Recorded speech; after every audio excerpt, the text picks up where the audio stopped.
Dan pemirsa, untuk memantau perkembangan informasi terkait dengan aksi penyekapan 3 karyawan percetakan ini, sudah ada jurnalis Berita Satu Teguh Adi Prasetyo yang sudah siap melaporkan langsung dari lokasi. Ya, selamat siang Teguh. Teguh, bisa Anda gambarkan ini seperti apa suasana terkini di kantor percetakan di mana korban disekap ya? Apakah memang terjadi keramaian seperti biasanya, kan banyak banget pelanggan begitu di sana? Atau sekarang seperti apa? Sepi atau bagaimana dari pantauan Anda? Silahkan. Ya, selamat siang Rolando dan juga Vinelia. Saat ini dapat dilihat di belakang saya, ini tempat gedung yang berpagar beton begitu ya.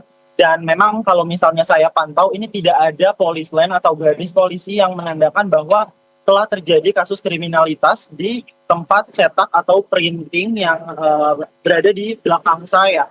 Dan memang kalau misalnya kita mengikuti kasusnya dari hari Sabtu kemarin, ini sudah ditangkap 2 orang tersangka yang berperan menyiksa berupa tamparan, kemudian juga blackmail atau meminta tagihan kepada keluarga korban sebesar 50 juta. Dan hari ini update-nya dari pihak Kasatreskrim Polres Jakarta Pusat ini sudah pagi ini baru dirilis menangkap 5 orang tersangka baru. Artinya ini sudah ada 7 tersangka yang ditangkap dari kasus ini.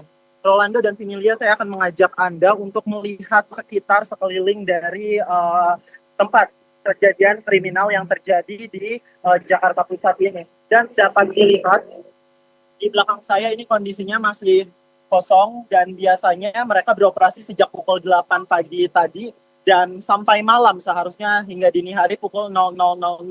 Saya akan melihat karena di sini ada sedikit pintu yang terbuka.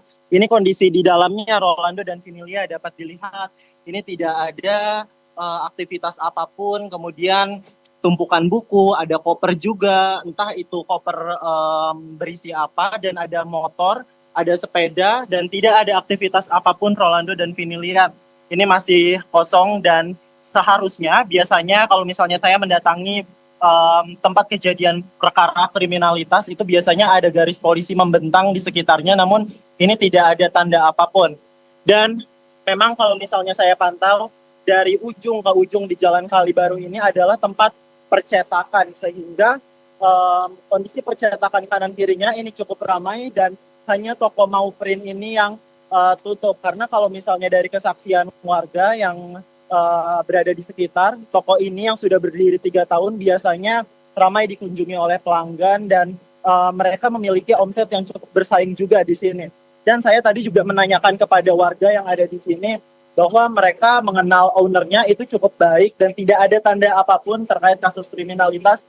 Ini bangunannya dapat dilihat, ini pinggir bangunannya juga di tembok cukup tebal ya, sehingga warga di sini tidak mendengar adanya penyekapan ataupun adanya tanda-tanda penyekapan. Ini sampai ke belakang adalah toko Mauprint, dan di belakang itu ada pintu juga satu, Rolando dan pemirsa, sehingga di sini untuk aktivitas sendiri ditutup. Tadi ada beberapa pelanggan yang ingin menjemput barang pesanannya, namun karena adanya kasus ini mereka balik lagi dan tidak ada barang pesanan yang mereka inginkan. Begitu Rolando dan Vinil.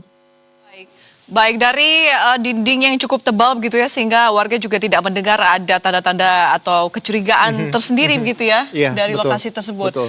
Baik, terima kasih atas laporan Anda, jurnalis Berita Satu Teguh Adi dari kawasan Kalibaru, Jakarta Pusat. Selamat kembali bertugas.